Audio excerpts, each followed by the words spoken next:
Price Lord. தேவனுடைய நாமம் மகிமைப்படுவதாக. கர்த்தர் நல்லவராக இருக்கிறார். பிரியமான தேவனுடைய ஜனங்களே, கர்த்தருடைய வார்த்தையை நாம் கேட்க போகிறோம். கர்த்தர் நம்மோடு பேசுவார். இடைப்பட்டு பெரிய காரியத்தை அவர் செய்யக்கூடியவராக இருக்கிறபடினாலே இந்த வேளையில் ஜெபித்து வார்த்தைக்கு நேராக கடந்து சென்று தேவனுடைய நாமத்தை நாம் மகிமைப்படுத்தலாம். இப்பொழுதும் கூட நாம் ஜெபிப்போம். கண்களை மூடி நம்மை தாழ்த்தலாம். ஸ்தோத்தரிக்கிறோம் ஆண்டவரே, எங்களை அதிகமாக நேசிக்கின்ற நல்ல பிதாவே, நன்றியோடு நாங்கள் நம்மை ஸ்தோத்தரிக்கிறோம். நம்முடைய நாமத்தை மகிமைப்படுத்துகிறோம். இப்பொழுதும் கூட கேட்கிற தேவ சத்தியம் எங்களுடைய இருதயத்தில் பதியும்படியாக தேவனாகிய கர்த்தர் நீர் எங்களுக்கு கிருபை தருவீராக. இந்த வார்த்தைகளை கேட்டு அவைகளை நாங்கள் ஆண்டவரே பிடித்துக் கொள்ளத்தக்கதாக தகப்பன் நீர் உதவி செய்ய போறதற்காக ஸ்தோத்திரம் ஆண்டவரே. தேவ கிருபை, தேவ சமாதானம், தேவனுடைய அன்பு கூட இருக்கட்டும். நீர் ஆசீர்வாதம் பொறுப்படுத்திக் கொள்ளும். இயேசுவின் மூலமாக ஜெபிக்கிறோம் எங்கள் ஜீவனுள்ள நல்ல பிதாவே, ஆமென். ஹல்லேலூயா.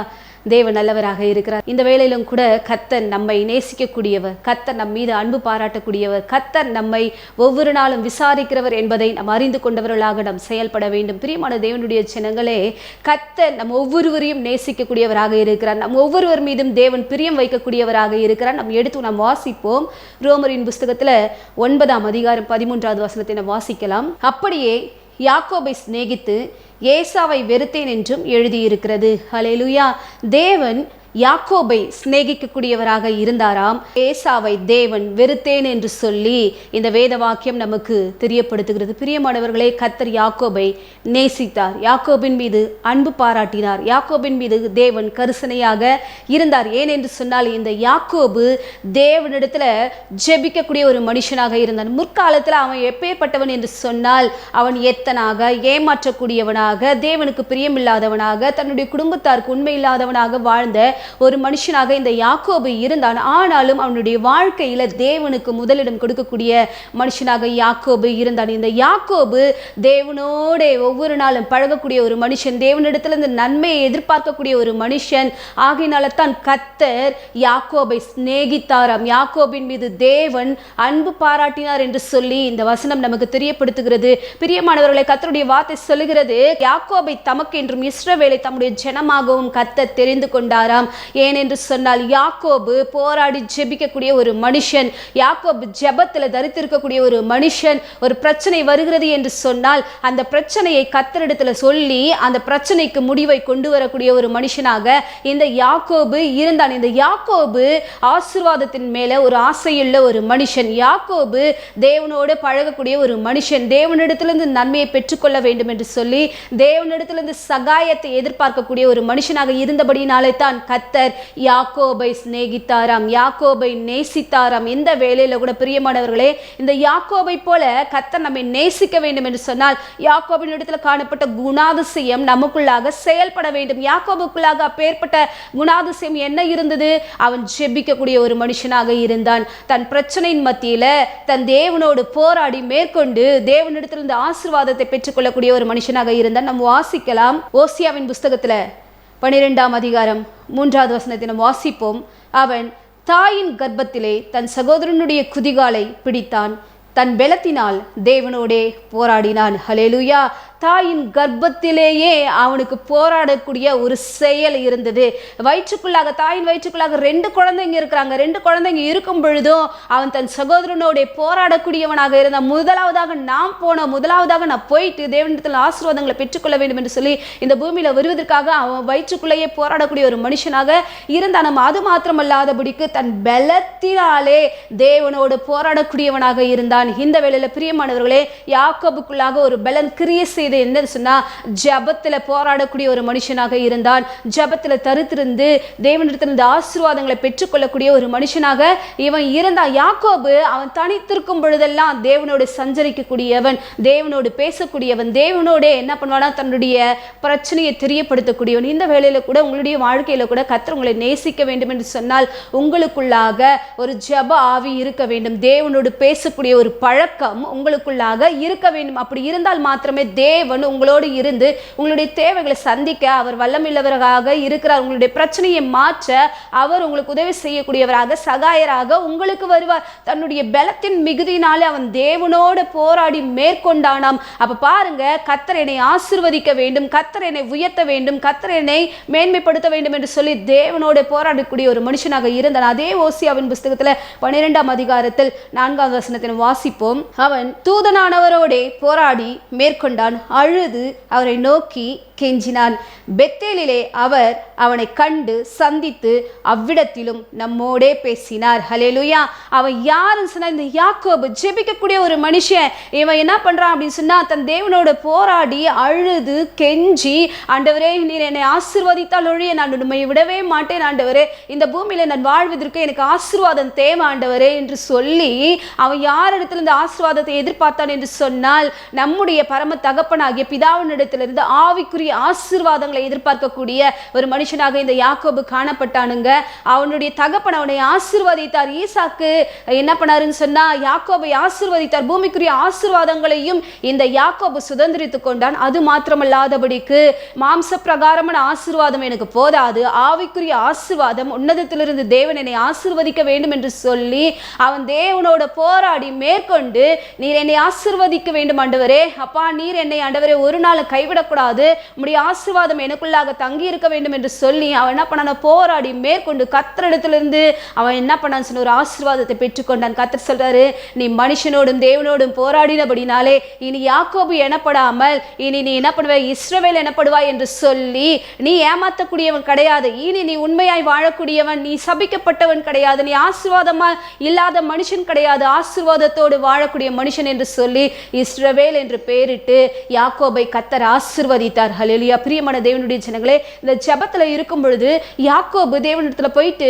ஆண்டவரே எனக்கு ஆசீர்வதிங்க ஆசீர்வதிங்க ஆசீர்வதிங்கன்னு சொல்லிட்டு வெறும் ஆசீர்வாதத்தை மாத்திரம் கேட்கலங்க, தன்னுடைய தவறையும் தன்னுடைய குறைகளையும் தன்னிடத்துல காணப்பட்ட உண்மையில்லாத காரியங்களும் எல்லாவற்றையும் தேவனிடத்துல அறிக்கையிட்ட பொழுதுதான் தேவன் அவனுக்கு இரக்கம் செய்தார். இந்த வேளையில கூட ஜெபத்துல போயிட்டு என் குடும்பத்தை ஆசீர்வதிங்க, என் பிள்ளைகளை ஆசீர்வதிங்க, எனக்கு ஆண்டவரே கடன் மாறணும், ஆண்டவரே சூழ்நிலை மாறணும்னு சொல்லிட்டு வெறும் இதுக்கு நம்முடைய காரியங்களை மாத்திரம் சொல்லி நம்ம ஜெபிக்கக்கூடியவர்களாக இருக்கக்கூடாது.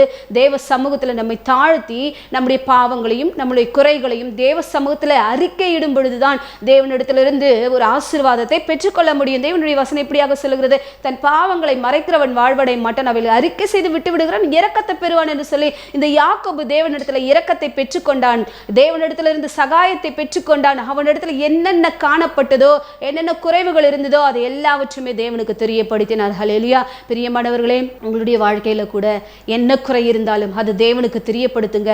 ஏன் சொன்னா அந்தரங்கத்தில் பார்க்கிற உன் பிதா உனக்கு வெளியரங்கமான ஒரு பதிலை அளிப்பார். நீ இருதயத்தில் வேண்டிக் கொள்றத தேவன் உனக்கு அருள் செய்யக்கூடியவராக இருக்கிறார். உன்னுடைய குறையை பார்க்க மாட்டார், உன்னிடத்தில் இருக்கிற குற்றத்தை பார்க்க மாட்டார், உன் பாவத்தை பார்க்க மாட்டார், அதை மன்னித்து உனக்கு நன்மை செய்யக்கூடியவராக இருக்கிறார். ஹல்லேலூயா. இந்த யாக்கோபு அவன் தனித்திருந்து ஜெபிக்கக்கூடிய ஒரு மனுஷன், போராடி ஜெபிக்கக்கூடிய ஒரு மனுஷன்.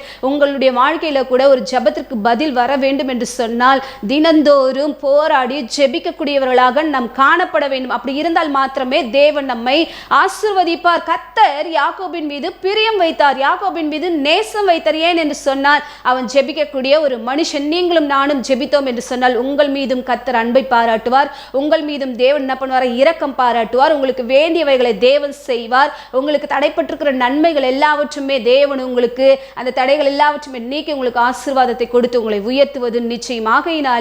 ஜெபத்தை விடாதபடிக்கு ஜெபத்தில் தரித்திருக்கக்கூடியவர்களாக நீங்க இருக்க வேண்டிய சாதாரணமான ஒரு ஜெபம் கிடையாது. போராடி மேற்கொள்ளக்கூடிய ஒரு ஜெப ஆவியின் வரத்தை கர்த்தாவே எனக்கு தாரும் என்று சொல்லி கேட்கிற உங்களுக்கு ஜெபத்தின் ஆவியை கர்த்தர் கொடுத்து ஆசீர்வதித்து உங்களை கர்த்தர் உயர்த்துவார். பிரியமானவர்களே, இந்த யாக்கோபை போல போராடி ஜெபிக்கணும். ஏன் சொன்னா ஜெபிக்கிறவர்களை கர்த்தர் நேசிப்பார். செம்மையானவர்களுடைய ஜெபத்தை கர்த்தர் கேட்பாராம். அவர் ஜெபிக்கிறவர்களுடைய ஜெபத்தை அவர் என்ன பண்ண மாட்டாரா, வெறுக்கவே மாட்டாரா. நீங்க ஜெபத்துல போராடி தேவனிடத்துல நீங்க ஒவ்வொரு நாளும் ஜெபித்து கொண்டே இருங்க. அவருக்கு ஒரு பேர் உண்டு, அவர் ஜெபத்தை கேட்கிறவர் என்று சொல்லி நீங்களும் நானும் தேவ சமூகத்துல மன்றாடி போராடி ஜெபித்தோம் என்று சொன்னால் கர்த்தருடைய செவி நம்முடைய ஜெபத்தை கேட்கக்கூடியதாக இருக்கிறது. ஆகையினால நீங்க யாக்கோபை போல உங்களை தாழ்த்தும் பொழுது, உங்களிடத்துல என்ன குறைவு இருந்தாலும் அதை அறிக்கையிடும் பொழுது தகப்பன் உங்களுக்கு இறங்கி உங்களை நேசிக்கக்கூடியவராக இருக்கிறார். ஆகையினால உங்களிடத்துல இருக்கிற எல்லாவற்றையுமே தேவனுக்கு மறைக்காதபடிக்கு அவைகளை அறிக்கையிடுங்க. தேவ சமூகத்திலிருந்து ஒரு இரக்கத்தை பெற்றுக்கொள்ளுங்க. தேவனாகிய கர்த்தர் உங்களோடு இருந்து பெரிய காரியத்தை அவர் செய்யக்கூடியவராக இருக்கிறார். உங்களுடைய ஜெபம் எப்பொழுதும் உறுதியாக இருக்க வேண்டும். நிச்சயமாகவே நான் ஜெபித்தால் என்னுடைய ஜெபத்திற்கு பதில் வரும் என்ற நம்பிக்கையும் விசுவாசமும் உங்களுக்குள்ளாக இருந்தது என்று சொன்னால் இந்த யாக்கோபை போல போராடி நீங்க ஜெபிக்கும் பொழுது ஒரு ஆசீர்வாதம் உங்களுக்குள்ளாக கடந்து வரும். உங்களை கர்த்தர் ஆசீர்வதிக்கக்கூடியவராக இருக்கிறார். ஆகையினால பிரிய பிரியமானவர்களே, நீங்கள் ஒரு நாளும் சோர்ந்து போகாதபடிக்கு கர்த்தரிடத்தில் நன்மை பெற்றுக்கொள்ளக்கூடியவர்களாக நீங்க மாற வேண்டும். நாம் வாசிக்கலாம் சங்கீதங்களின் புஸ்தகத்துல 85ஆம் அதிகாரம் 1வது வசனம். கர்த்தாவே, உமது தேசத்தின் மேல் பிரியம் வைத்து யாக்கோபின் சிறையிருப்பை திருப்பினீர். கர்த்தர் தேசத்தின் மேல பிரியம் வைக்கிறார். ஏன் என்று சொன்னால், தேசத்துல காணப்படுகிற யாக்கோபினுடைய சிறையிருப்பு மாறப்பட காரணம் அவன் ஜெபிக்கக்கூடியவன். அவன் மீது தேவன் பிரியம் வைத்து யாக்கோபினுடைய சிறையிருப்பை கர்த்தர் மாற்றினாராம். உங்களுடைய வேதனையும் மாற வேண்டும், உங்களுடைய சிறையிருப்பும் மாற வேண்டும், உங்களுடைய பிரச்சனையும் மாற வேண்டும் என்று சொன்னால் நீங்கள் ஜெபித்து தேவனிடத்திலிருந்து நன்மையை பெற்றுக்கொள்ளக்கூடியவர்களாக நீங்க இருக்க வேண்டும். கர்த்தர் உங்களை நேசிக்கிறாருங்க. ஏசாவை போல கர்த்தர் உங்களை வெறுக்கவே இல்லை. கர்த்தருடைய ஆசீர்வாதத்திற்காக நீங்கள் ஏங்க வேண்டும். கர்த்தர் என்னை ஆசீர்வதித்தால் மாத்திரமே தான் இந்த பூமியில நான் சுகத்தோடு இருப்பேன், பலனோடு இருப்பேன், ஆரோக்கியத்தோடு இருப்பேன், மற்றவர்களுக்கு முன்பாக சாட்சியாய் இருப்பேன் என்று சொல்லி நீங்கள் உணர்ந்து கொண்டால் கர்த்தரின் ஆசீர்வாதம் உங்களுக்குள்ளாக வந்து தங்கும். ஆகையினால பிரியமானவர்களே, யாக்கோபை போல ஆண்டவரே நான் போராடி ஆண்டவரை ஜெபிக்கக்கூடிய ஒரு கிருபை மாத்திரமல்லாதபடிக்கு ஆண்டவரே தேசத்தின் சிறையிருப்பை திருப்பக்கூடிய ஆண்டவரே ஒரு மனுஷனாக நான் மாற வேண்டும் என்று சொல்லி கர்த்தரிடத்தில் நீங்கள் கேட்க வேண்டும். ஏன் என்று சொன்னால், தேசத்திற்காக நீங்க மன்றாடி ஜெபிக்கும் பொழுது அந்த சிறையிருப்பு மாறும், உங்களுடைய சூழ்நிலை மாறும், உங்களுடைய பகுதியும் மாறும். ஆகையினால ஜெப ஆவியில நிறைந்தவர்களாக காணப்படுங்க. ஆவிக்குரிய ஆசீர்வாதங்களை எதிர்பார்த்து காத்து கொண்டிருங்க. எங்க அப்பா எனக்கு ஆஸ்தி வைத்து போல, எங்க அம்மா எனக்கு சொத்து சேர்த்து வச்சுட்டு போல, எங்களை ஆசீர்வதிக்கலன்னு சொல்லிட்டு பெற்றோருடைய ஆசீர்வாதத்திற்காக ஏங்கி கொண்டிருக்காதீங்க.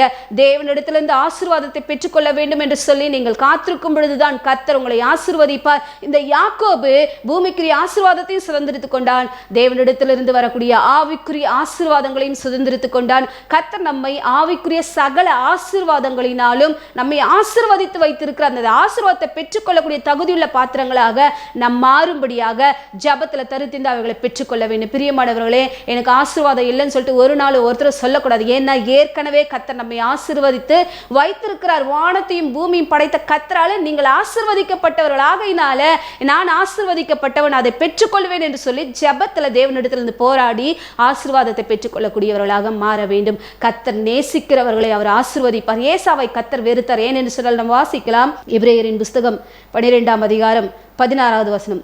ஒருவனும் வேசிக்கலனாகவும் ஒருவேளை போஜனத்திற்காக தன் சிரேஷ்ட புத்திர பாகத்தை விற்று போட்ட ஏசாவை போல சீர்கெட்டவனாகவும் இராதபடிக்கும் எச்சரிக்கையாயிருங்கள். ஹல்லேலூயா. ஏசாவை வெறுக்க காரணம் அவன் சீர்கெட்டவனாக இருந்தான். புத்திர சுவிகாரத்தின் ஆவியை அவன் என்ன பண்ணிட்டான் அப்படின்னு சொன்னா விட்டுட்டான். ஏன்னா கர்த்தரிடத்திலிருந்து எனக்கு நன்மை தேவையில்லை, இந்த உலக பிரகாரமான ஆசீர்வாதம் எனக்கு இருந்தா மாத்திரம் போதும் சொல்லிட்டு அவன் வனசஞ்சாரியா இருந்தா, பூமியில சுற்றி அலைந்து திரியக்கூடியவனாக இருந்தா.